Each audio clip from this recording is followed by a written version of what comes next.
Sejam bem-vindos a mais um Poliscast, o podcast de segurança pública. Eu sou Márcio Martino e hoje vamos receber o Coronel Ivair da Defesa Civil do município de São José do Rio Preto. Ele que veio aqui no nosso podcast contar um pouquinho do trabalho da Defesa Civil. Nós que estamos numa época, né, Coronel, de queimadas, né? Ontem deu uma chuvinha aqui em São José do Rio Preto, acho que um pouco. Deu uma ajudada aí. E aí a gente vai falar do que a Defesa Civil, será que ela cuida, né? No município aqui. Algumas listas aqui que a gente fez antes de começar: calamidades, situações de emergência, desastres, plano de contingência, plano de assistência humanitária. Vai contar um pouquinho da carreira dele nos bombeiros, na Polícia Militar. Muito obrigado pelo ter aceitado o convite aqui do Poliscast. Ô Martino, eu que agradeço o convite, né, de estar aqui com o teu público. Obrigado a Vanessa também, que me recepcionou. Então, estamos aí. Vamos lá. Obrigado. Antes de começar, vou pedir que você se inscreva no canal Márcio Martino, dê aquele like, joinha aqui embaixo no vídeo para a gente disseminar esse conteúdo importante de utilidade pública que a gente vai ter aqui hoje e falar sempre da nossa colaboradora, a QAP Brasil. A QAP Brasil é uma loja de armas e munições e ela tem lojas físicas, como você sabe, uma lá na Avenida Presidente Getúlio Vargas, próximo ao Patangará, e a outra na Avenida Constituição. Aqui a AP Brasil, para você que é policial, você que é da segurança pública, ela dá 50% de desconto para afiliar, paga só metade para se associar. Lá tem pista automatizada, climatizada, ambiente familiar, com quadra de vôlei, área de lazer, tem cursos para sócios, quem é sócio, né? Não paga aluguel de arma. Quem é de outro clube, quiser conhecer, pode ir uma vez, de graça, não vai pagar nada. Lá tem pista da federação, de IPSC, ou nos moldes da federação. Ela funciona até às 22 horas, de domingo a domingo, aqui a AP Brasil. Promoções imperdíveis na loja e no site www.armasqaapbrasil.com.br. O Instagram, QAP Brasil Guns, e QAP Brasil Guns Clube, que é o clube de tiro. Fica na cidade de Badibacite, com essa estrutura toda que eu falei aqui, o melhor clube da região, e aqui a QAP Brasil, inclusive, foi premiada aí nos últimos eventos como maior vendedora de munições de armas no Brasil, uma loja campeã, e não é à toa, porque o bom atendimento e o preço extremamente acessível. Depois eu vou dar um presente aqui pro senhor, que aqui é a AP Brasil, mais pra frente no podcast. O senhor não deixou eu esquecer aqui. Tá, joia. Não, pode deixar. Não vou deixar, não. O senhor vai levar um presente para lembrar dessa participação aqui, que vai ser muito bacana, tenho certeza, no nosso podcast. Beleza? Perfeito. Vamos começar, o senhor contando um pouquinho da história aí, como que o senhor entrou na polícia, como é que foi mais ou menos? Perfeito, Martino. A minha vida é um pouquinho antes. Eu sou da cidade de Andradina, nascido lá. Na realidade, eu nasci num sítio, né, na Fazenda Primavera, fica a 18 quilômetros de Andradina. Mas lá para os 8, 9 anos, meus pais, a gente mudou para a cidade de Andradina. E lá a gente viveu a maior parte, a minha família é de lá. Até hoje tem muitos sobrinhos lá.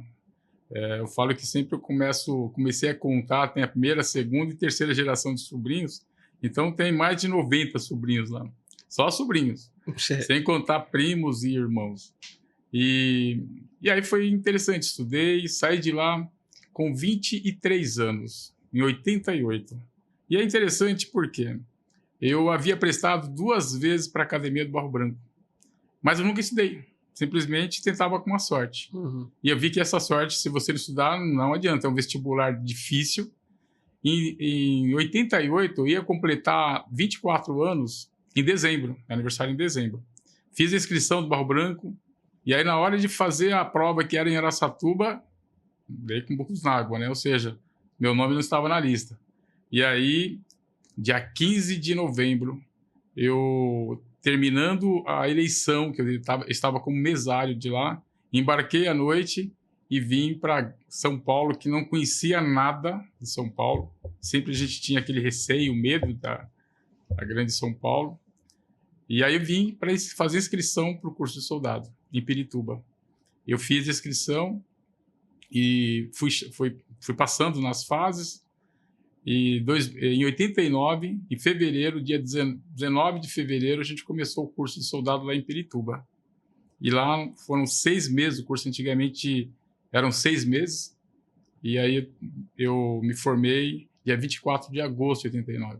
É interessante que, na época, os cursos, né, que eu já almejava fazer curso de cabo e também prestar para academia. Inclusive, na época, eu estudava, fazia o curso de soldado durante o dia, era meio período também, e à noite eu fazia cursinho lá do Telespires. E foi uma batalha, né? Difícil. Naquele tempo tinha muita situação, não tinha ônibus de greve e tal, eu não conhecia muito São Paulo, mas a gente foi conhecendo. E aí acontece que até terminou, naquele ano de 89, estavam previstos 4 cursos de cabo, né? 2 no primeiro semestre, 2 no segundo. E aí teve 2 no primeiro semestre e cortaram os cursos. E falei assim, olha, só vai ter o ano que vem. Eu falei assim, nossa, quebrou, porque eu pensava, eu vou terminar em agosto, faço o curso em setembro, beleza, né? Mas aí não teve. Mas eu prestei para academia no final do ano e passei. Passei até bem classificado. Só que eu fui reprovado no exame, exame médico. Claro, o médico pegou e falou, não, você não pode, tem um probleminha no seu dedo. Eu falei assim, como? Eu já sou. Eu falei assim, não vou questionar porque deixa quieto. E aí no mês, isso foi em novembro, no mês seguinte prestei para cabo.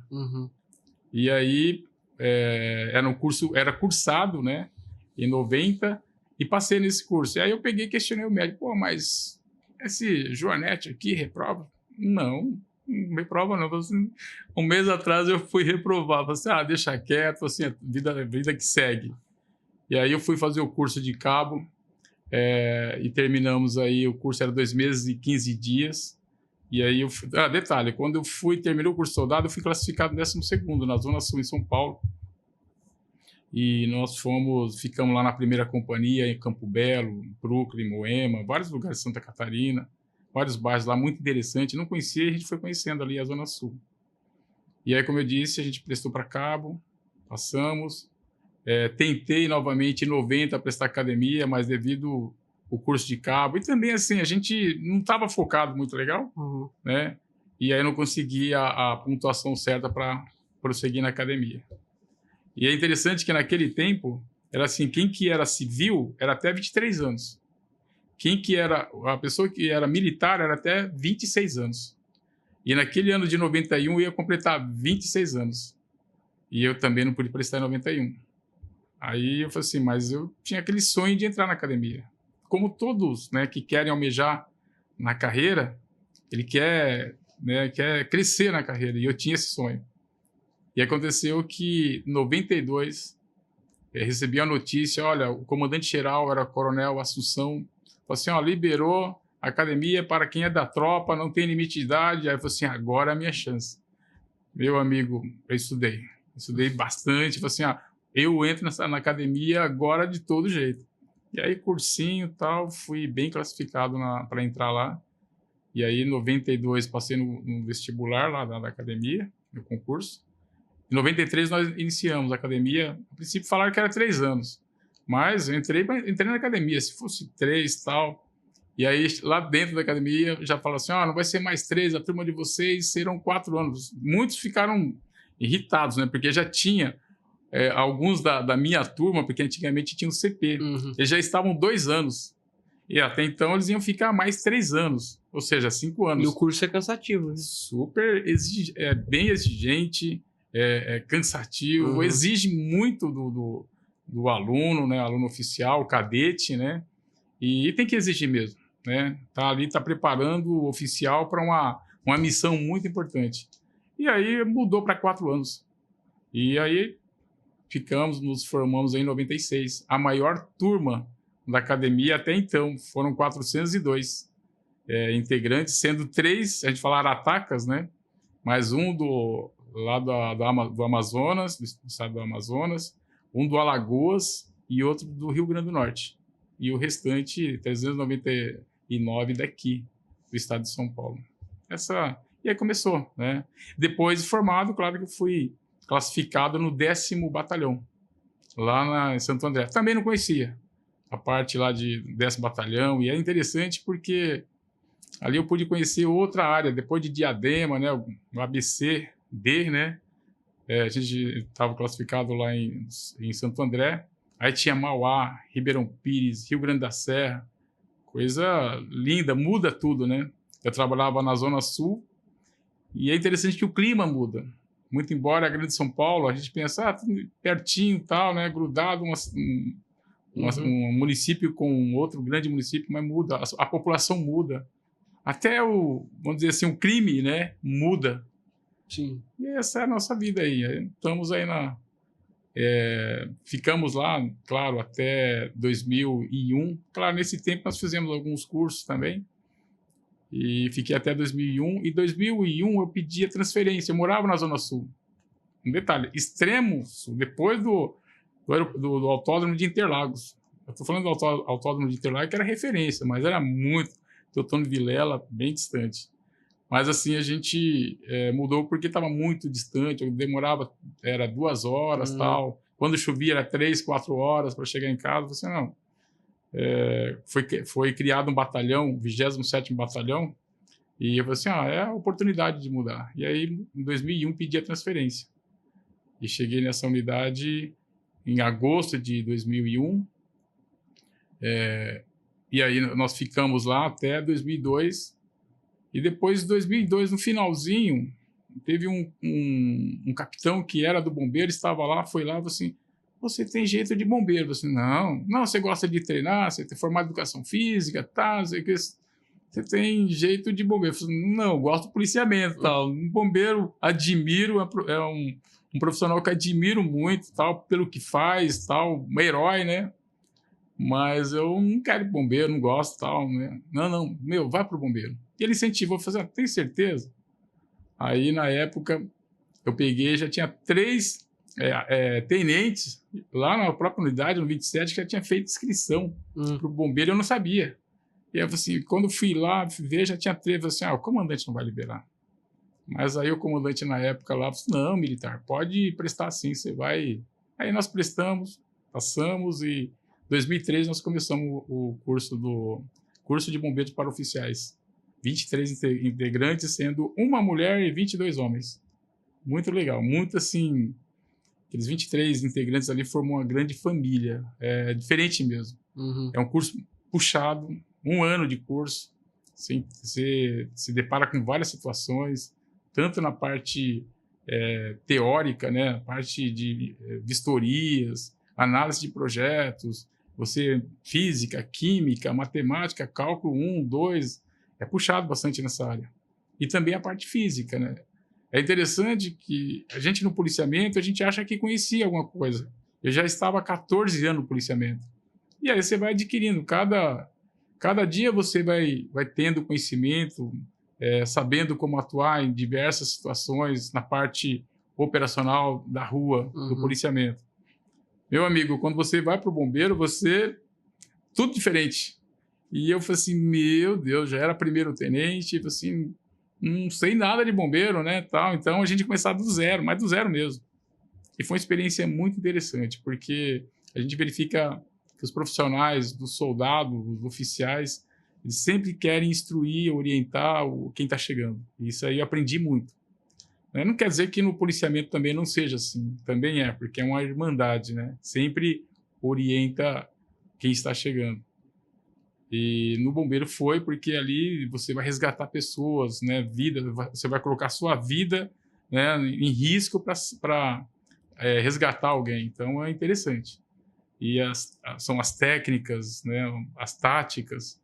E aí por lá a gente foi vendo que era muito assim, era um curso que te dava uma gama de conhecimento e cada dia era diferente. E eu fiquei lá, nós começamos em 2003, 2004. Depois eu fui classificado não, estagiando 2 meses e 15 dias, lá no 4º grupamento de bombeiros na Zona Sul, Guarapiranga, fiquei lá. E foi interessante, porque lá é uma área de represa, é uma área que assim, é variada, né? Tem indústria, tem comércio, tem represa, é muito grande. Detalhe, na área onde eu trabalhava no policiamento. Isso é muito interessante, porque você conhecia a área com a visão de policiamento. Aí eu estava no local com a visão de bombeiro. Então, foi assim, completou, né? Então, coisa que eu não via antes, tipo represa, afogamento. Tivemos que ir lá. E no policiamento você vai fazer a segurança, vai deixar no bombeiro, você vai ter que entrar na represa. É diferente, é muito incêndio. Então são ocorrências diferentes. Só que eu estava aguardando a classificação e eu morava já em São Paulo desde 88, né? Já estava com a minha família montada, né? Ou seja, minha esposa, meus filhos. E eu falei assim, eu não quero fazer com que os meus filhos cresçam aqui em São Paulo. Como eu sou do interior, a raiz do interior falou mais alto. Não, quero educar, quero que meus filhos se desenvolvam, cresçam no interior. E aí, falei com a minha esposa, que ela é nascida em São Paulo, e eu falei assim, olha, vamos para o interior, e no bombeiro permite isso daí. Você, ao se formar, você pode escolher. Eu tinha uma classificação legal, e falaram o seguinte, você pode escolher Presidente Prudente ou Rio Preto. Eu falei assim, não conheço nenhum dos dois, mas eu tinha ido em Presidente Prudente, só que a minha família era Andradina, falou assim, eu quero ficar num raio de 300 quilômetros. Né? A classificação minha eu não conseguia, porque eu fui em Marília também, era um pouquinho mais longe. Mas eu consegui ir para Presidente Prudente e também para São José do Rio Preto. Aí eu vim para cá, em 2004, conheci a cidade. Aí apaixonei pela cidade, né? Que é fantástico. E eu falei para minha esposa, olha, que é uma cidade bonita, é igual São Paulo, só falta metrô. Aí ela falou assim, é verdade? Não, a cidade aqui é quente e tal, eu gosto de calor. Eu falei, não, então vamos, né, sem novidade. Aí nós viemos e tal. E aí a gente chegou em 2004, dia 19 de julho de 2004. O senhor é bom de memória, hein? Não, são coisas que marcam a nossa vida, né? O senhor guardou até o número de pessoa de cada acidente que o senhor falou, as datas. Isso é verdade. E no bombeiro, é interessante, né? A gente chegou, como eu disse, a gente tinha uma experiência pouca, né? Do curso de um ano, do estágio lá no 4º grupamento de bombeiros, na Zona Sul. Mas ser bombeiro mesmo, a gente aprendeu aqui com os bombeiros aqui de São José do Rio Preto. Então, a gente conhecendo, a detalhar aqui é gigante, né? Começa desde Santa Fé, né? E vem para... Antigamente até Olímpia fazia parte, né? Então, vai para a região lá de José Bonifácio. Então, muito interessante. Em 96, na época, eram 102 municípios. Aí depois, numa reestruturação da região, caiu para 96 municípios. E o Corpo de Bombeiros, como eu disse, de Santa Fé até Catanduva, Novo Horizonte, a gente viu criando hoje Estação de Bombeiros, né, o nome, de Novo Horizonte, de Santa Fé nós vimos criar, de Tanabi também, então é interessante. E aí teve várias ocorrências que a gente, do Corpo de Bombeiros, a gente fica como oficial de área, né? E o oficial de área, ele responde depois, durante o dia e à noite, mas durante o dia tem um comandante, né, que está lá no serviço administrativo, mas à noite você é o oficial é o mais antigo ali, que qualquer ocorrência que estiver nessa região, você tem que ir na ocorrência, dependendo da gravidade, você tem que gerenciar, fazer a gestão da ocorrência. E aí você falou assim de ocorrência envolvendo ônibus, né? Então a gente teve ocorrências, teve uma envolvendo com 43 vítimas, né? Um ônibus perdeu o freio lá, o motorista, né? Foi colocar o freio lá, não viu, quer dizer, não teve, né? Freio do ônibus, só que vítimas leves, então foi mais susto, então foi tranquilo. Teve outra ocorrência também envolvendo ônibus, que foi aqui na BR-153, que é assim, a gente quando está no bombeiro, quando o Centro de Operações do Cobom fala assim, atenção à rede, PB, né, na época era PB, Posto de Bombeiro, né, Boa Vista, Posto de Bombeiro, Alto Alegre, Posto de Bombeiro Vila União, Posto de Bombeiro Aeroporto, caiu o mundo.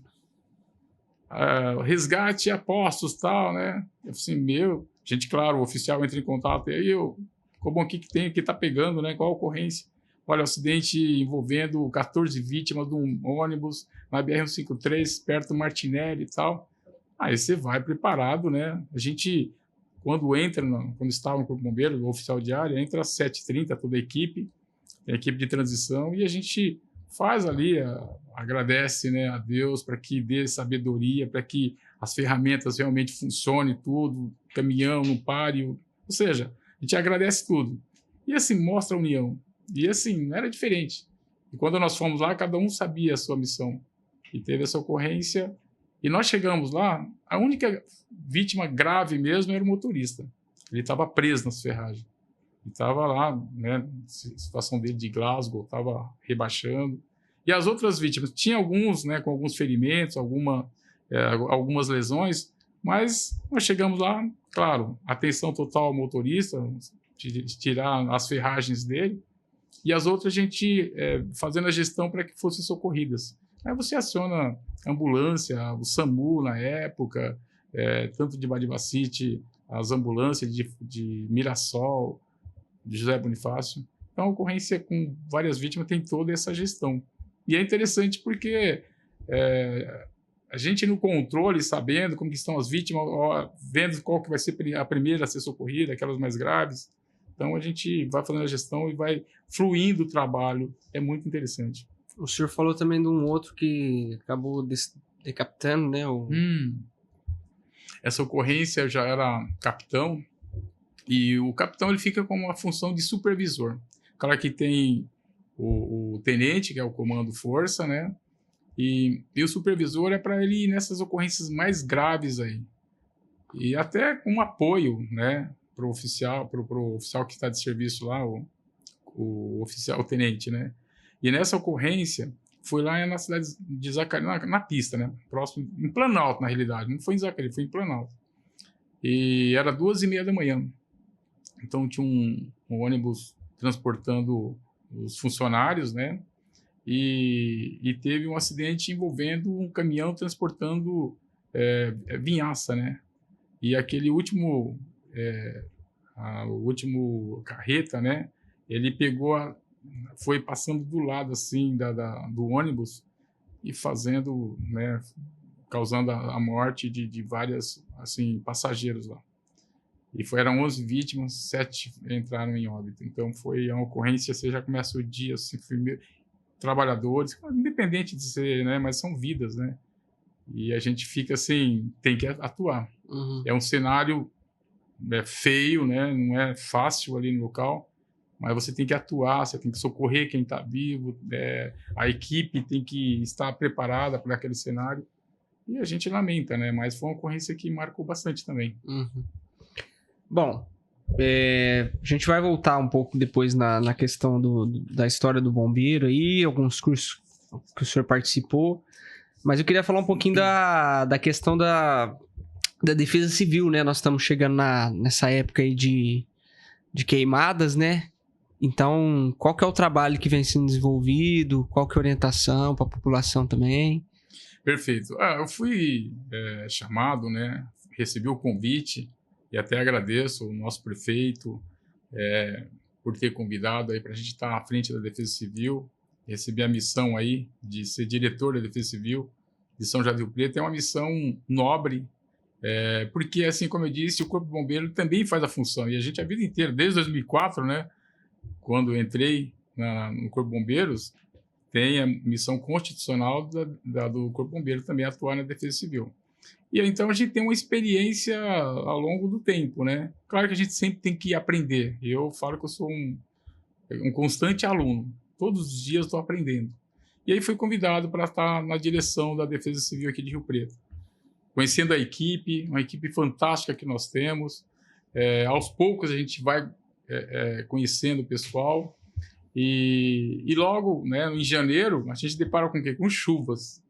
E, infelizmente, nós pegamos o nosso município aqui com problemas que o maior que tinha era a parte de, assim, mato alto, árvores, sujeira. Então, tudo isso é grave. E chuva, né? Então, entupia bueiro, causava alagamento, problema de dengue. Então, imagina todo tipo de problema que existia na parte envolvendo chuva, envolvendo a falta de uma limpeza mesmo, corte de árvore, corte de acero, grama, limpeza de entulho. Então, a Defesa Civil foi feito um trabalho fantástico na época, envolvendo várias secretarias, um mutirão mesmo. Desde o dia 1º, eu sei que no sábado a gente já reuniu, né, e foi feito uma projeção do que ia ser feito, planejamento, e prolongou. Até hoje está fazendo, né, ou seja, não terminou. Mas foi feita aquela situação de resolver o problema. E é só que, paralelamente, a gente tinha um conhecimento. Mas quando você está na direção, você tem que mostrar o que você pretende, né, o que tem. E aí a gente foi conhecendo a equipe e perguntando, você tem curso disso? Ah, não tem? Então faz. Mas não era prática antes. Não, mas agora mudou. Aqui você tem que especializar. A gente não conhece, a gente tem que conhecer. Curso de Defesa Civil, curso de SIDEC, no sistema, curso de S2ID, que é outro sistema, tem que ter. Uhum. E aí a gente fala, a gente tem que ter muita sintonia com a Defesa Civil de São Paulo, então participar lá dos congressos, participar de cursos lá. Então, essa foi assim, a orientação, e está sendo, é constante. É uma forma de a gente adquirir, né, conhecimento, e também não posso só eu adquirir, toda a equipe tem que fazer isso. E nós começamos, né, logo no mês de fevereiro, eu falei assim, olha, sabia, né, falei assim, olha, tem um comitê. Falei, tem um comitê? Comitê de quê? Comitê de queimadas, comitê municipal de prevenção às queimadas. Falei, poxa, mas quem que participa? São empresas, né, órgãos da administração municipal, órgãos da administração pública estadual, federal não tinha. E também órgãos do setor privado, né? Que legal, então vamos reunir. A primeira reunião foi em fevereiro. Conhecendo mesmo, até nós convidamos o nosso prefeito, porque era tudo novo. Nós estávamos começando, então, até na época o nosso prefeito foi até nessa reunião, falou, conversando com o pessoal, tudo, e mostrando, né, como que era o objetivo. E foi interessante que o pessoal, assim, achei muito legal a recepção, né, dos representantes das empresas. E depois falei assim, olha, pessoal, muito embora a gente está na época de chuvas, mas foi muito interessante a gente nos conhecer. Então, lá quando a gente estiver no mês de abril, né, que começa a fase amarela, fase de prevenção, nós vamos nos reunir, mas vamos conversando aqui. E nesse tempo de fevereiro até abril, a gente foi contactando com outras empresas. Tem empresas, mas eu não participo, então vamos participar. E fomos atrás.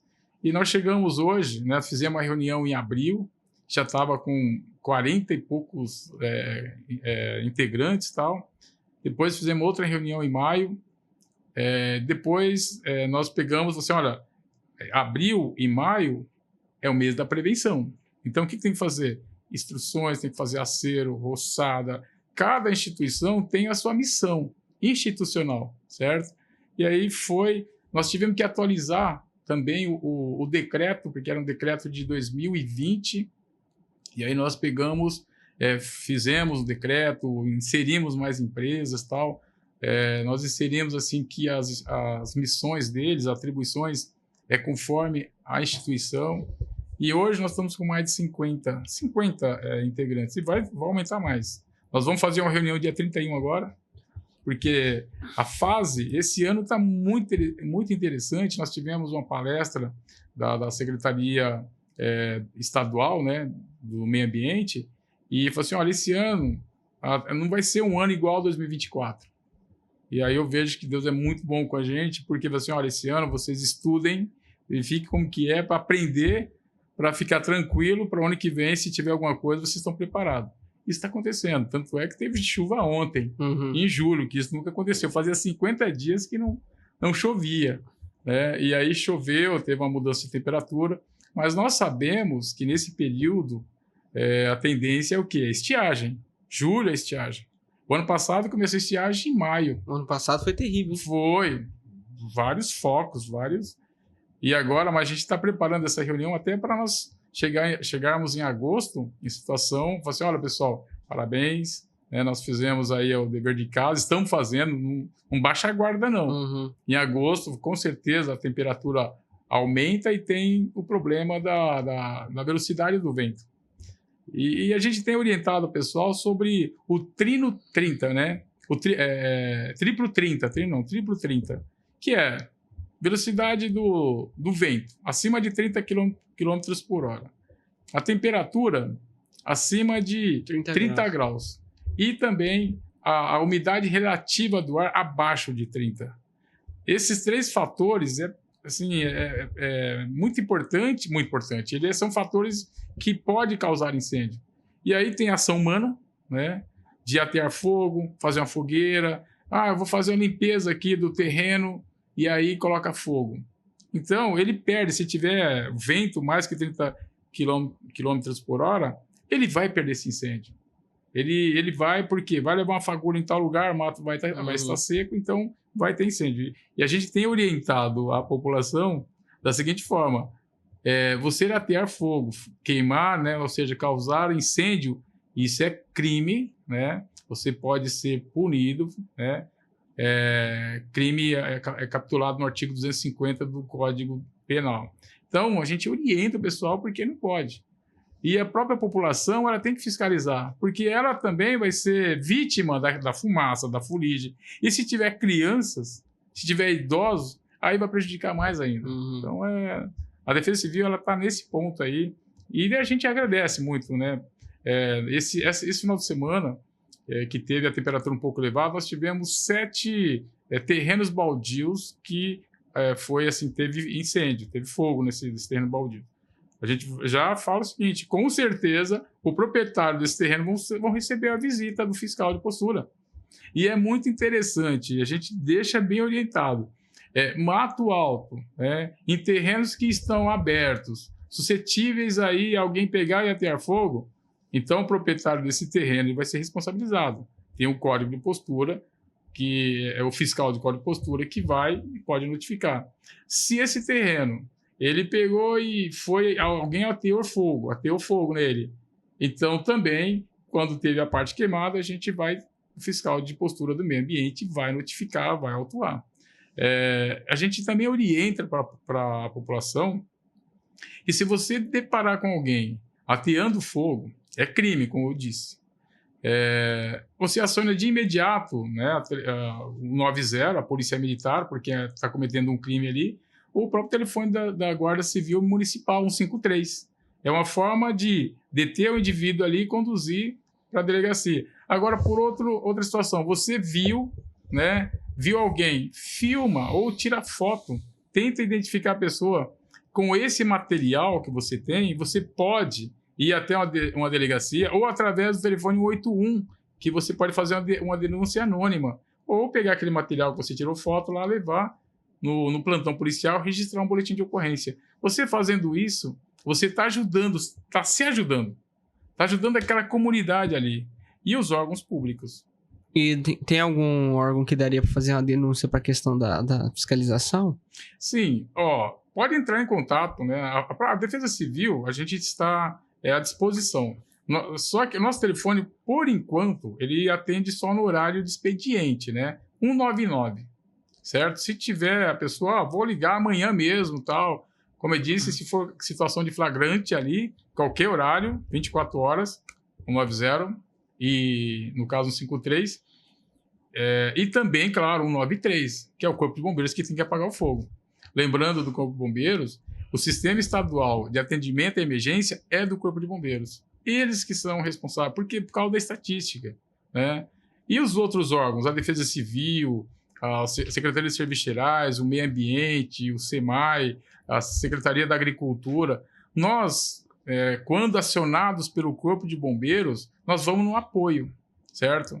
E a gente verifica que, como eu disse, teve 7 ocorrências de incêndio disfarçados, né, durante o dia, e nós não fomos acionados, porque as equipes do Corpo de Bombeiros deram conta.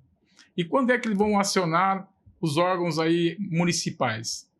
Até órgãos de apoio, do comitê gestor, quando tiver várias situações de ocorrência e que a força, né, que eles têm ali no dia não vai superar aquela quantidade de ocorrência. Aí, nesse caso, aí, por isso que é acionado a Defesa Civil, os outros órgãos. A gente chama a Defesa Civil e a gente aciona os demais. Nós temos uma brigada de incêndio composta por integrantes, né, dessas secretarias, foi dito. Uhum. E aí a gente vai verificar assim, olha, a gente sabe, né, já tem colocado no nosso próprio grupo, assim, olha, quais são os equipamentos, quais são caminhões, quantos caminhões vocês têm à disposição. E aí, à medida que, caso nós sejamos acionados, a gente fala assim, pode deixar que a gente vai acionar o pessoal. É um apoio ao Corpo de Bombeiros. Até perdi o que eu ia falar aqui. Mas o senhor estava falando da questão do incêndio, talvez fazer o boletim online também, né? Para se a pessoa não tiver como... Sim, pode ser feito pelo boletim online. Muitas vezes a pessoa fala, será que eu vou denunciar? Né? Fica com aquele medo. Né? Pode fazer denúncia anônima. Eu tenho conversado com os delegados através do Consegues e eles falam assim, estou orientando, pode orientar a população nesse sentido. Telefone 181, né? É um telefone que a pessoa pode fazer uma denúncia anônima, ou se a pessoa tiver algum material, que leve até um plantão, mas como você disse também, boletim online, né? Uma forma também, está em casa lá, acessa via online no computador e preenche, coloca fotos, tudo, coloca endereço, coloca o nome da pessoa. E talvez encaminhar até para uma secretaria, né? Para fazer o fiscal de postura e mandar para... Isso, né? A gente até fala que a Defesa Civil está à disposição através do telefone 99, porque nós fazemos isso, né? Mas eles poderiam, mas qual que é o telefone da Secretaria de Postura, tal, ou Meio Ambiente, Serviços Gerais, também entra naquela situação do horário expediente, né? Mas entrando em contato com a Defesa Civil, e outro detalhe que a Defesa Civil faz, né? E nós estamos fazendo agora. Como eu disse, nesse período, né? Período de abril e maio, foi período de preventivo. Uhum. Acero, roçado. O que é o acero? Acero é o seguinte, por exemplo, vamos pegar um exemplo bem tranquilo. Toda vez onde tem linhões, né? Onde tem linhões, quer seja que a concessionária, a CPFL, ou a ISA, lá de Ilha Solteira. Essa empresa ISA, nós fizemos uma reunião semana passada. Essa empresa, é interessante que ela tem um domínio aqui, 95% da área de transmissão. Vê que tem linhões de transmissão e linhões de distribuição. Uhum. Então, os linhões ali que passam na Abelardo Menezes é da ISA. Ali é de distribuição, perdão, é de transmissão. E lá perto do Nunes também é outra linha dessa empresa. Então, debaixo, tanto da CPFL, né, domínio da CPFL, tanto dessa empresa, embaixo eles têm que fazer um acero, tem que ficar até 80 centímetros, né? Mas eles fazem o acero, roçado ali embaixo, para evitar qualquer tipo de incêndio, né? Cortar o mato mesmo. Oi? Baixar o mato. Baixar o mato, certo? Outro tipo de acero é feito pelas concessionárias, a Eco Noroeste, a Triunfo, a própria Rumo. Eles participam, né? O DR aqui, Assis Chateaubriand. Então, eles participam do comitê e a gente tem orientado, eles já sabem também, né? Então, os aceros ali na pista assim, o domínio dele é de cerca a cerca. Então, fazendo aquela cerca, tem o asfalto e até chegar à cerca, você tem que pegar e roçar, certo? Essa é a orientação. Porque se pegar fogo na propriedade, né, depois da cerca, e se tiver roçado ali, não vai passar para a pista. Não vai ter aquele problema de acidente e tudo mais, certo? Então, por um desavisado que jogou uma bituca ali na grama, na pista, se o mato tiver roçado, não vai pegar fogo, certo? E não vai passar também para propriedade aí. Importante não jogar bituca, né? Não, bituca, né? Ou seja, né, quando o mato está seco, a gente fala, poxa, a bituca ali é suficiente para começar uma faísca e começar a propagar o fogo. Então, a pessoa tem que ter consciência, né, de não ficar jogando bituca independente de época, né? Nem nessa época, principalmente, e nem fora dessa época. Tem que ter uma educação aí, porque a bituca também é um tipo de lixo, tem que ser jogado no lixo, claro, apagado, né? Então, e o Coronel Edmilson, né? Quem quiser assistir também outro episódio com o bombeiro, ele também esteve aqui. Sim. E tá no Poliscast. Também falou da questão de jogar, por exemplo, uma garrafa de vidro também pode... Sim, reflete, né? Porque esquenta, né? Então, já tem teste que foi feito, e assim, não a lata, tudo que reflete vai fazer vai refletir, o sol bate ali, esquenta, né? São motivos de causar fagulhas e princípio de incêndio. Então, outro detalhe também que a gente não só a gente já orienta, mas nós vimos isso daí, era na época de março, em tese estava chovendo, mas assim, aquele mês estava chovendo, só que no dia a gente estava vendo, estava sem chuva, e a gente deparou, vindo da Zona Norte ali, a gente estava indo fazendo uma visita em outro local lá de fiscalização, né? Uma edificação. No retorno, a gente vê do nada saindo fumaça no colonião. Assim, incêndio, né? Aí nós chegamos lá, paramos a viatura, estava com a nossa viatura, que é uma caminhonete que tem 400 litros, interessante, com todo o equipamento. Paramos, já ligamos lá o motor e fomos lá em direção. Eis uma pessoa que saiu do mato que estava queimando fio. Então, ele estava ali queimando, claro, a gente já apagamos fogo e tal, e ele saiu com aquele fio que ele estava no princípio queimando, saiu, falou assim, olha, ou a gente, estávamos em 2, ou a gente queima não, a gente apaga esse fogo e evita ou então vai correr atrás do camarada. Então a gente optou para preservar ali as pessoas por causa do incêndio que ia atrapalhar, porque estava muito alto o mato, né? E o cara foi embora. Só que a gente verifica que era um crime que o camarada estava fazendo, mas assim, felizmente nós optamos para apagar o fogo, né? Porque ia causar um mal maior ali, danos não só para as pessoas ali, que poderia causar acidente até edificações. E assim, a gente viu que esse incêndio foi causado por ação humana.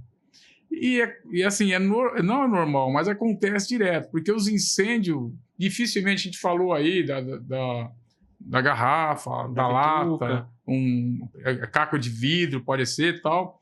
Bituca já tem ação humana, mas o que eu quero dizer é o seguinte, essas garrafas tal, mas a maioria dos incêndios é causado por ações humanas, certo? Igual essa que eu disse, recente aqui, perto do Suns Club.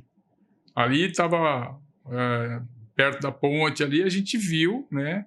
E aí, como eu disse, todas as vezes quando tem um incêndio numa área, nós, a Defesa Civil, nós vamos até o local para investigar qual o motivo que levou. Pegou fogo do nada? E nesse, perto do Suns Club, realmente pegou fogo ali, debaixo da ponte, próximo da ponte, né? Ponte não, próximo ao viaduto, ponte não, viaduto. E até nós solicitamos apoio da Eco Noroeste, eles chegaram lá com o caminhão, pipa deles, apagaram e tal, e no outro dia nós fomos verificar o que era. E a gente viu vestígio de fios queimados. Então, ali foi ação humana, certo? Então, mais um motivo aí que muitas vezes desses incêndios são causados pela ação humana. O senhor falou aqui do plano de contingência e o plano de assistência humanitária. Como é que funciona isso? O plano de contingência, ele assim está afeto ao tipo de riscos, né, que existem no município, né?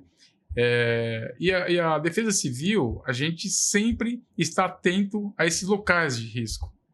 Por isso que a gente tem que realizar simulados. Esse ano já fizemos o simulado lá no aeroporto. É um local de risco? Nem precisa falar, né? Então, é um local de risco. E assim, geralmente as empresas que acionam, que chamam os órgãos, né, que atuam, no caso a Defesa Civil, a Guarda Municipal, o policiamento, então, o Corpo de Bombeiros, claro, né, como eu disse, eles são responsáveis pelo sistema estadual de atendimento às emergências. Então, nós fomos acionados, fomos chamados para lá. É interessante que é uma forma da gente conhecer, o SAMU também foi acionado, foi chamado, então uma forma da gente conhecer a força que nós temos para atender determinado tipo de ocorrência, certo? Então, o plano de contingência, a gente verifica dentro do município os locais que podem acontecer, certo? Os acidentes, riscos, que tem risco baixo, né? Médio e alto, né?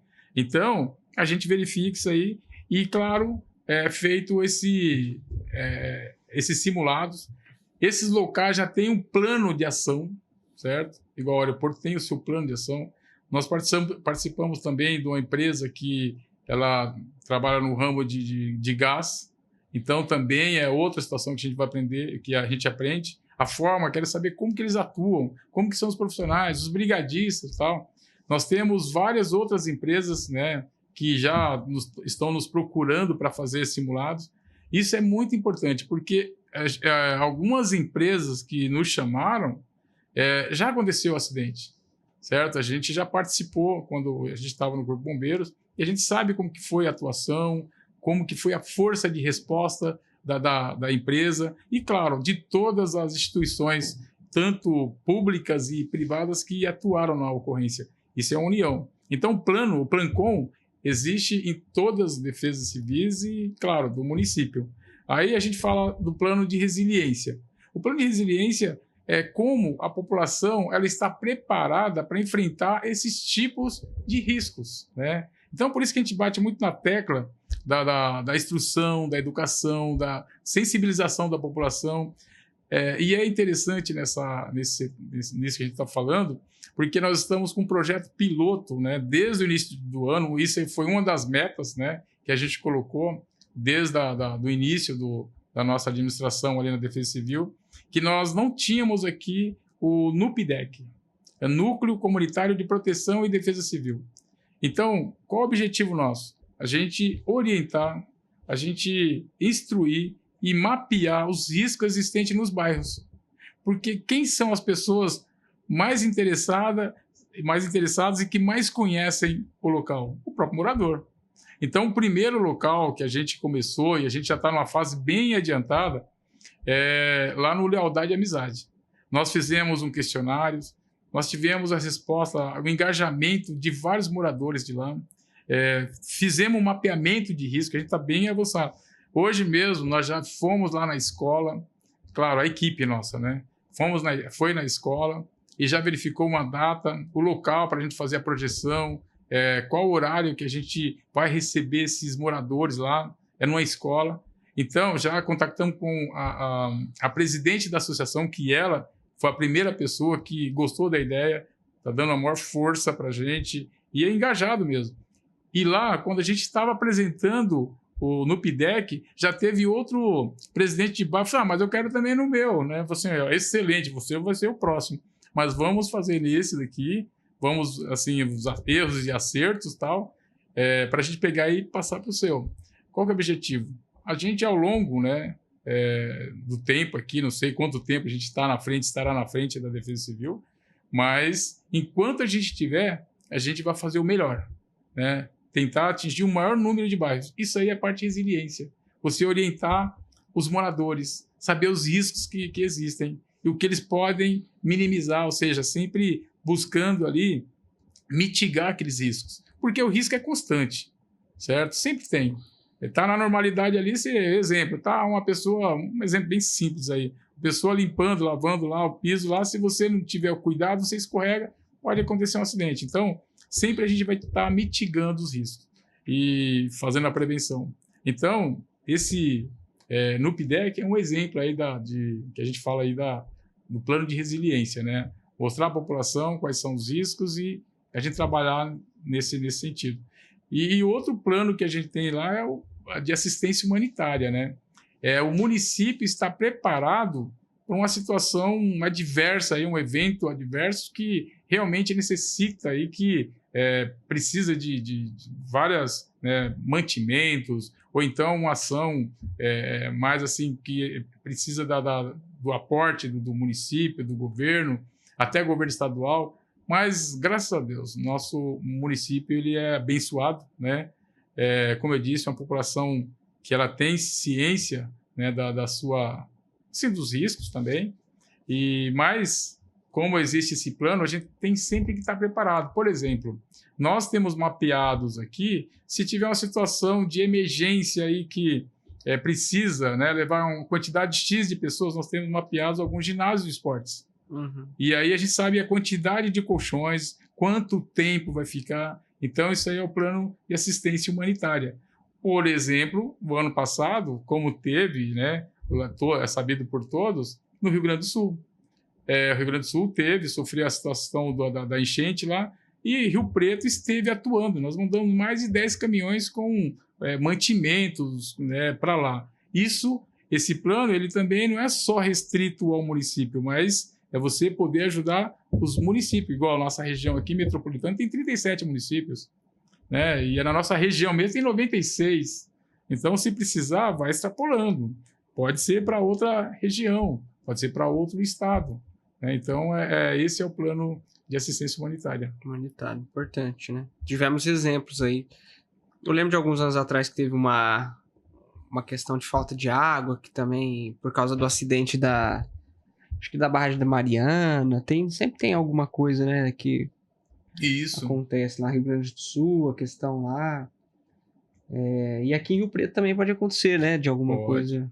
Nós, falando nisso, nós tivemos uma situação em 2006, quando teve um acidente ali na BR-153 com a Washington Luiz, um tombamento de um caminhão com diesel, que esse caminhão caiu na canaleta, o combustível caiu na canaleta e afetou o quê? A represa. E foi um ensinamento muito interessante, porque a gente aprende com os desastres aí. Uhum. E até então a gente não tinha nenhum plano de contingência ali. Assim, mas caiu, claro, afetou a represa, teve que ser contratada a empresa que causou o dano, e isso acontece, né? Teve que fazer a sucção do diesel, e isso teve o racionamento de água. Eu morava, por exemplo, aqui no Caparrós, e aí teve dias que tinha água, tinha dia que não tinha. Então, não só ali, mas vários lugares, em virtude desse acidente, certo? Então, a gente fica, poxa, mas hoje não vai ter água, tal, né? Causa um transtorno, quebra a tranquilidade, a normalidade do bairro e do município. Então, nós tivemos esse fato aí. E o que nós aprendemos com essa época aí? Foi falar do seguinte: olha, pessoal, para isso não acontecer mais, nós vamos distribuir em vários pontos aqui containers contendo sacos de areia. Caso tenha algum acidente semelhante, a gente já aciona, já coloca esse saco de areia na canaleta para evitar que o produto atinja a represa.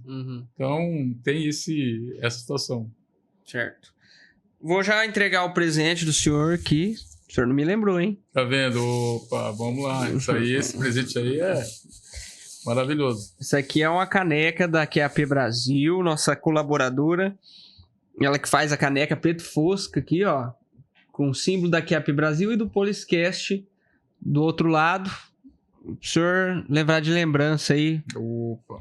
Pra casa e lembrar do... Melhor tomar água lá na Defesa Civil com essa caneca, igual o Coronel Márcio faz lá com canudinho, assim. Vou fazer isso, vai ficar lá mesmo. Quando algum integrante da QAP Brasil for lá, vai ver eu fazendo, né, a propaganda dele lá, porque essa caneca vai ficar lá na Defesa Civil. Obrigado, tá? Nós estamos falando aqui da questão do acidente do caminhão. Teve também um acidente grave aqui do trem, né? Que sim, descarrilhou. A Defesa Civil também teve uma participação, mas o senhor participou como bombeiro também, né? Foi interessante que era um domingo, adivinha que eu estava assistindo? Um jogo do Corinthians. 4h35. O senhor é corintiano também? Sou corintiano, né? Aí sim. E aí, 16h35, estava lá, como eu disse, eu morava ali no Caparrós, e a gente, na época, como comandava aqui o primeiro subgrupamento de Rio Preto, eu estava por aqui, era novembro, né? E aconteceu que, como eu disse, o Cobom, lembra lá que eu falei assim, ó, atenção à rede, né? Quando acontece algo tão grave aqui, eles acionam todo mundo. E eu falo assim, olha, pode acionar todos que estão no serviço, mas como comandante do subgrupamento, me avisa tal das ocorrências que existem na área. E aí ele, claro, acionou, tá falando, deu outra, já foi direção, e foi interessante porque eu tive o contato bom com os diretores da Defesa Civil. E saía de casa já ligando assim, ó, eu quero guincho, eu quero tal, eu quero, né, ou seja, tudo tem direito, quero reto escavadeira, porque eu nem tinha ido do local, mas como falaram assim, ó, descarrilhou um trem com vários vagões, tem várias vítimas, tinha 16 vítimas no local, tem pessoas soterradas, tem pessoas com carga de milho, e aí eu fui imaginando o cenário, né? E claro que já estava todo, o corpo de bombeiros estava no local, o oficial de área estava no local, SAMU estava no local, então, e a gente vai com essa missão, mas assim, já foi, como a gente vai no apoio, né? A gente vai tentando realmente apoiar e pedindo apoio dos órgãos municipais, estaduais também, que, né, setor privado também. E foi interessante que a resposta foi imediata. A Guarda Civil pediu, assim, a Guarda Civil, porque o oficial de lá, o oficial que estava lá, ele, todos os bombeiros e todas as pessoas que estavam socorrendo, foco é resgatar a vítima mais rápido.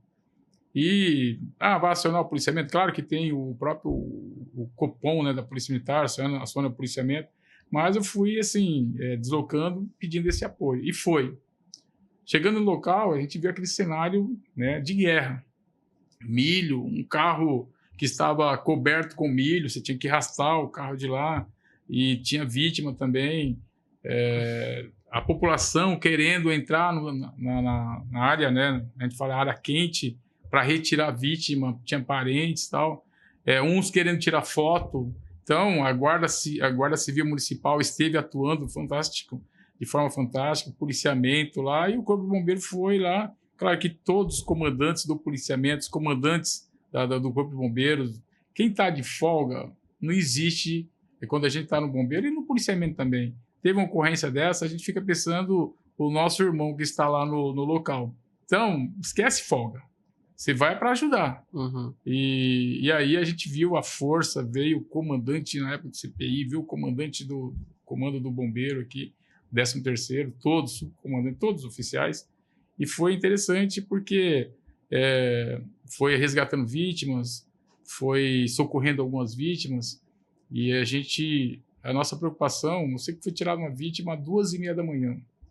E conforme vai passando o tempo, né, a gente fica naquela expectativa, será que tem mais vítima? E tinha um vagão, ele era 12 toneladas e precisava de um guincho, senhor guincho mesmo.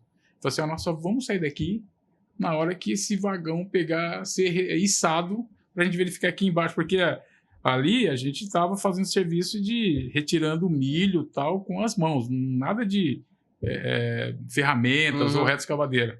Era a operação tatu mesmo, certo? Porque ali poderia ter uma vítima, criança, idoso tal, e a gente não sabia, só sabia, tem 16 pessoas, foram socorridas 9. E, assim, foi retirado 8 com vidas. Foi retirado 8 com vidas, socorrida e tal. E também foi retirado 8, né, corpos. E aí aquele negócio, assim, tava metade. E eu falei assim, será que tem mais alguém? Quem falou que tinha só 16? E a gente estava procurando. E foi uma ocorrência que marcou bastante a gente ali. E essa ocorrência ficou a noite inteira, tal, amanhecemos, aí foi içado lá com o vagão, vimos que não tinha nada, ocorrência local entregue aí com segurança. Retiraram todas as vítimas e foi uma ocorrência que marcou bastante. Foi.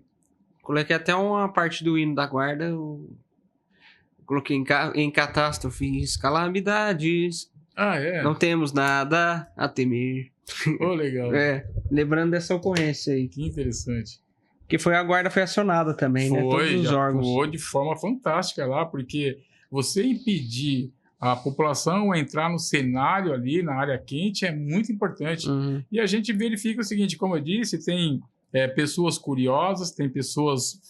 E na época lá nós montamos um posto, claro, sempre montar um posto de comando, e também montamos, próximo do posto de comando, uma equipe, né, médicos, psicólogos da polícia também, que atendeu, né, parentes, atendeu lá várias pessoas, e assim você ameniza a situação. E aí você fica só com foco na ocorrência. Então E o avião que caiu? Nós estamos chegando quase no fim já, mas dá tempo. É interessante. Assim, nós tivemos uma ocorrência, né, como eu disse, no avião, né? Foi assim, era um dia que eu tinha programado assim, hoje não vou me alimentar. Então, eu mudei agora, assim, quando você tiver que se alimentar, se alimenta, porque você nunca vai saber quando vai ser a próxima alimentação. E naquele dia aconteceu isso, eu peguei e estou assim, não está em jejum na parte do café e tal. Eu falei pro pessoal lá de Mirassol, olha, eu vou até aí o posto, né? E a gente vai fazer uma vistoria e tal, então vou chegar por volta de 12h30 aí. Aí aconteceu isso, peguei, fui lá, tal, saí, eu estava como comandante, né, o capitão, comandante do primeiro STB, a gente faz essa rotina de ir até o posto, tal, os postos para fiscalizar, para verificar a tropa, tudo. A gente fala fiscalizar, mas é uma forma de verificar como está o andamento, é uma função nossa. E nós chegamos lá, quando eu cheguei na frente do posto, Estava copiando o Copom, falou assim, Cobom falou assim, atenção à rede, queda de aeronave, tava assim, 3 ou 4 vítimas, assim, nossa. Eu peguei assim, pessoal, até logo, tal, e já voltei. Aquele dia me arrependi porque não comia, não tinha, só bebi água, né? E estava um calor daquele, dias bem quente mesmo. Quando cheguei no local, realmente estava o cenário lá, uma aeronave caiu ali no alto do Rio Preto, no fundo de uma casa. Realmente tinha 3 vítimas, falaram que tinha 4, mas tinha 3 vítimas e tal. Aí, claro que você coloca o EPI, né? Quase um esquenta, né? E aí coloca todo o equipamento lá e você vai mexer em ferramentas, você está revezando lá. Rapaz, foi triste, né? Porque quando eu coloquei EPI, as pernas, né? Assim, nossa, é hoje que eu vou cair aqui, não vou. E aí a gente ficou. Mas assim, você ficava lá na área tal, voltava e, claro, toda ocorrência tem um suporte, né, de alimentação, porque você não sabe quando o Corpo Bombeiro faz isso, né? Tem já a equipe preparada. Quando tem uma situação de ocorrência, você não sabe quanto tempo vai demorar, você tem que levar alimentação, revezamento, tal, então tem isso. E assim, no meu período lá de folga, lá, eu assim, meu amigo, dá alguma coisa para um Gatorade e tal, e nem queria saber se estava quente. Eu assim, mandei ver, depois você vai voltando ao normal, mas aprendi naquele dia. Você está de serviço, se alimentem, né? Se hidrate bem, se alimente bem, porque você nunca sabe quando você vai atender a ocorrência. E graças a Deus, naquela ocorrência lá, foi feita, assim, infelizmente teve o óbito de 3 pessoas, né? Mas retiramos, não teve assim ninguém da residência, a própria residência não ficou, claro, a Defesa Civil na época lá, a gente tinha contato, mas quando nós iniciamos esse ano, até perguntei, e aí, quem que foi lá na ocorrência? Eu que fui, que legal, a gente estava lá, mas a gente estava com outro foco, né? E a gente viu que a Defesa Civil atuou, e atua nesses sentidos também. Teve alguma situação de ocorrência, abalou a estrutura da edificação. É função da Defesa Civil ir no local para verificar se as pessoas ali, se o local está inseguro. E como foi na piscina, não atingiu, né, no caso aí. Teve um muro, né, claro, teve um muro, mas não teve assim na própria residência, né? Então teve a situação da ocorrência aí envolvendo a aeronave. Detalhe que foi bem na frente de uma escolinha. Foi. E a gente fica sempre imaginando, assim, meu Deus, né? Se cai numa escolinha... A minha filha estava estudando. Olha. Começaram a mandar mensagem nos grupos. Caiu avião, busca criança, Nossa. A gente sempre pensa, né? Igual quando caiu o Fox 100 da TAM em 95... meu filho estudava 3 quilômetros lá em São Paulo. Lá no Jabaquara? Lá no Jabaquara. Eu morava lá do lado. Pois ou então, falando você vai... Eu tô com medo. Aí aconteceu essa situação aí.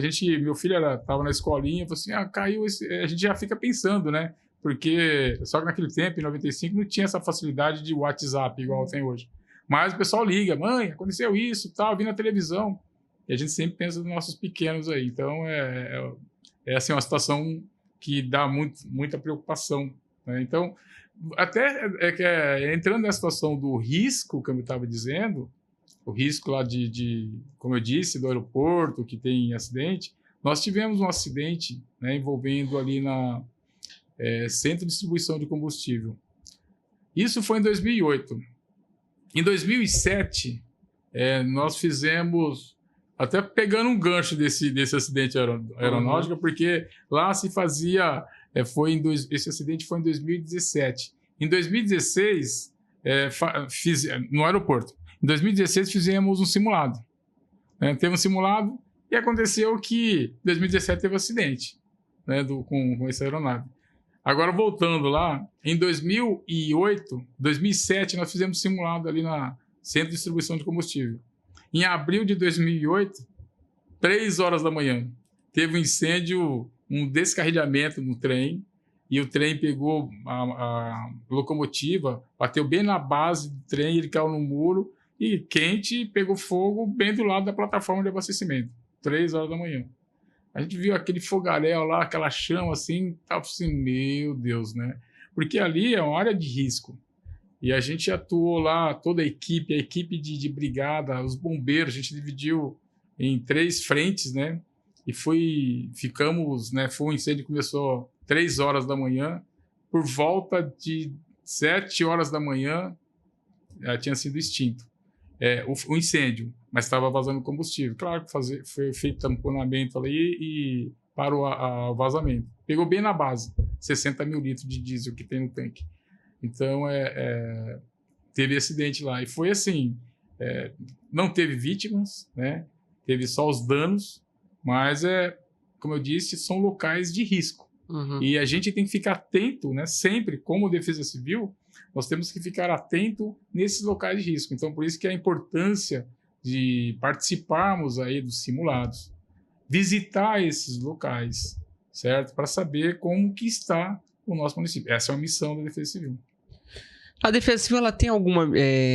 porque a gente falou bastante, assim, da prevenção, né? Por exemplo, quais são os riscos? Então, a Defesa Civil trabalha muito com o risco para evitar uma situação de calamidade, de emergência, de desastre, né? Sim. E também, quando acontece, a Defesa Civil vai e tem que atuar, né? De repente, não sei se é parecido com o bombeiro na questão de ajuda, né? De auxílio, mas acho que também na questão de análise estrutural, de contenção de risco e tal. E tem também uma ação fiscalizatória no sentido de, olha, a gente autua, multa, ou sei lá, algum tipo de fiscalização que faz no sentido de, tá trazendo risco, então a gente tem que tomar providência. Nós fazemos relatórios, por exemplo, né? Essa pergunta é muito interessante. Por exemplo, a Defesa Civil, ela atua, né? Assim, a gente fala no caso aí que tem um fator aí de desastre. Então, o desastre tem a fase da prevenção, da mitigação e da preparação. Isso aí é na normalidade. Como eu disse, o risco existe a todo momento. Uhum. Então, nessas fases aí, tem assim, prevenção, estudos. O que pode acontecer? O que aconteceu? A gente aprende com fatos anteriores. O que aconteceu? Então, tem estudos em cima disso aí. Então, tem estudo na parte da prevenção, na mitigação e na preparação. Como que nós estamos? Como que, quando a gente fala assim do incêndio, a gente verifica quais são as forças, né? Quais são os equipamentos que cada empresa tem, eu estou me preparando ali, certo? Se tiver um evento, como que eu vou agir? Eu estou na parte do risco, da normalidade, então estou prevenção, mitigação e preparação. E vocês dão curso também, por exemplo, ou não? Na Defesa Civil? Lá em São Paulo, nós temos curso online pela Defesa Civil do Estado, nós temos o curso presencial, nós temos curso híbrido, ou seja, online e presencial. Então, ao longo do ano, tem vários cursos, né, na Defesa Civil Estadual. E nós fazemos esses cursos também, né? Quer dizer, nós participamos desses cursos, né? Por isso que eu falei assim que a gente tem que orientar sempre a equipe a estar sempre atualizada. Como eu estava dizendo, então, no caso aí que tem teve assim um acidente lá, né? Então, quebrou a normalidade, entra, no caso aqui, do desastre, entra na parte da resposta. E a Defesa Civil, ela atua em todas as fases aqui, na prevenção, mitigação e na preparação, e aí teve esse desastre, quebrou a normalidade, né? Então, como que a Defesa Civil atua? Ela atua no socorro e na assistência às vítimas. Se foi um acidente com aeronave, a gente vai verificar assim, a família, vai verificar o pessoal ali, para onde nós vamos levar, ou seja, como que a gente vai assistir aos parentes daquela, se for um acidente de ônibus e tal, e a gente atua, na assistência os parentes das vítimas, certo? E depois tem na fase da recuperação, certo? Então, a gente também, a Defesa Civil, ela atua nessa parte aí. Então, é muito interessante que ela atua em todos os processos. Só que é o seguinte, claro, você vai pegar a parte da situação do Corpo de Bombeiros. Ele vai atuar na parte que cabe ele praticamente nessas fases todas, né? Desde assim, quando o bombeiro faz uma palestra, ele está fazendo a prevenção também. E, claro, teve a ocorrência propriamente dita, ele vai atuar na parte da resposta, certo? Então, ele atua ali. Mas, assim, a Defesa Civil, ela, como eu disse, ela atua em todas as fases, orientando. Por exemplo, Quando você falou assim, mas a gente autua? Não, a gente não autua. Porém, tem uma edificação, tem uma denúncia que tal edificação ela está correndo risco, ela está trincando, ou então é um prédio residencial, comercial, residencial, comercial. Aí tem uma denúncia, o pessoal fala assim, olha, Defesa Civil, esse prédio está sendo censado, eu sou morador, eu sou síndico e tal. A Defesa Civil vai até o local, registra com fotos. Nós mandamos a equipe de engenheiro até o local. Ele, com seu conhecimento, verifica isso aqui e tal, e aí depois faz um relatório e fala assim, aponta assim para que a pessoa verifique que foi detectado que tem tal avaria, né, na edificação, fala que tem que ser contratado um profissional, um engenheiro com CREA, tudo tal, para realizar, aí no caso, a recuperação do local. Então, dá orientações. Só que a gente fica a critério. Só que, dependendo da situação, a gente encaminha esse relatório para serviços gerais. Nós encaminhamos para a Secretaria de Obras. Pode encaminhar até para o Ministério Público. Então, a gente vai encaminhando.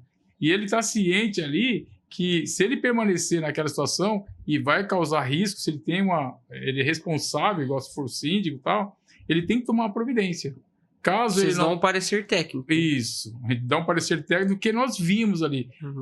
É um relatório diferente de um laudo. Um laudo é uma pessoa com mais conhecimento ali que vai a fundo no problema. A gente faz um relatório que nós vimos ali, que realmente está trincado no local, na parede, teve uma movimentação. Então a gente faz isso aí, nosso profissional, nosso engenheiro. Mas dependendo do risco ali. Por exemplo, na questão do avião, acertou um local, não foi o caso, que o senhor falou que caiu na piscina.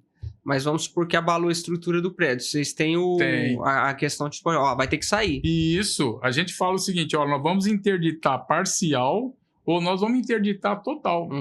Interditando, como já aconteceu no incêndio, né? Teve um incêndio aí que teve que interditar o apartamento total. E os apartamentos que só chamuscou a parede não foi interditado. Mas o apartamento foi interditado. E se a pessoa entrar ali, ela está cometendo crime, certo? Então foi interditado e a pessoa tem que procurar, né? Apesar que nesse caso foi a pessoa que ateorfou, ela que mesmo que foi a incendiária do local. Mas foi interditado. Então, muitas vezes quando acontece alguma situação, a interdição é parcial ou total. Quando é total, tem que pegar você, o senhor tem algum lugar, tem um parente e tal para morar? E aí a gente vai verificando aí para essa pessoa deslocar para esse local. Fechou. Acho que é isso. Deu lá 1h12 de conversa. Nossa, eu converso muito, hein? Conversou, hein? Então, agradecer a presença do senhor aqui no podcast, agradecer a nossa colaboradora aqui, a AP Brasil, né? Sempre apoiando aqui o Poliscast, que deu a caneca aí pro nosso convidado. Filma a caneca aí! Filma lá, ó. Aí. Obrigado. Agradecer a toda a Defesa Civil, né? A prestar o serviço. Manda um abraço lá pro pessoal lá da Defesa Civil, sempre trabalhando afinco nas questões aí do município. Agradecer a Vanessa, né? Que esteve na técnica mais uma vez no nosso Poliscast DLG Mídia, DLG Studio, essa sala bonita que vocês estão vendo no podcast. Deixar pro senhor mandar aí um recado final, se o senhor quiser. Olha, eu quero agradecer primeiramente o convite que você fez. Quero agradecer a equipe da Defesa Civil. É uma equipe que a gente não nos conhecíamos, né? Mas a gente verifica que o pessoal tem o mesmo engajamento, a mesma missão. Eu quero agradecer cada um. E eu quero agradecer a minha família, sempre, né? Minha esposa, Solange, que está lá em casa. Eu tenho 3 filhos, né? O Vitor, que mora em São Paulo, a Rafaela, que também está fazendo a Academia do Barro Branco. E o meu filho, o Gustavo, que está vindo de São Paulo, que foi fazer inscrição no curso de Educação Física, né? Então, graças a Deus, os 3 pertencem à Polícia Militar, é uma honra, e seguindo os caminhos do pai. Então, claro, as minhas noras, né, e o meu genro também, agradecer a cada um. Eu quero agradecer a família. E também um agradecimento especial por todos os integrantes aí da nossa administração, agradecer ao nosso prefeito e todos os secretários, diretores. A gente está tendo um evento muito importante que vai ao encontro das nossas necessidades no tocante nesse período de seca, que é a limpeza, né, a corte, a roçada que está sendo feita. Então, em todos os bairros, isso aí a gente verifica a união, né, que está tendo. Isso aí a gente está falando assim, ó, os órgãos municipais estão fazendo a sua missão de entrar nesse período agora de agosto aqui, bem assim, mais tranquilo, tudo roçado, tudo limpo. E a gente é um exemplo porque também agradecer o pessoal do comitê, gestor de prevenção às queimadas, que eles também têm feito isso aí. Tem que assistir o podcast, hein? Isso, espero que você tem que mandar lá. Tá, então... O senhor manda o link lá, hora que pode tiver, deixar né? que eu vou mandar. Então, Tá. Esse é o agradecimento aí. Muito obrigado. Valeu, Coronel. É isso, pessoal. Agradecer novamente aí a audiência do telespectador. Não esquece de dar aquele like no vídeo, hein? E se inscrever no canal Márcio Martino. Beleza? Valeu, até a próxima.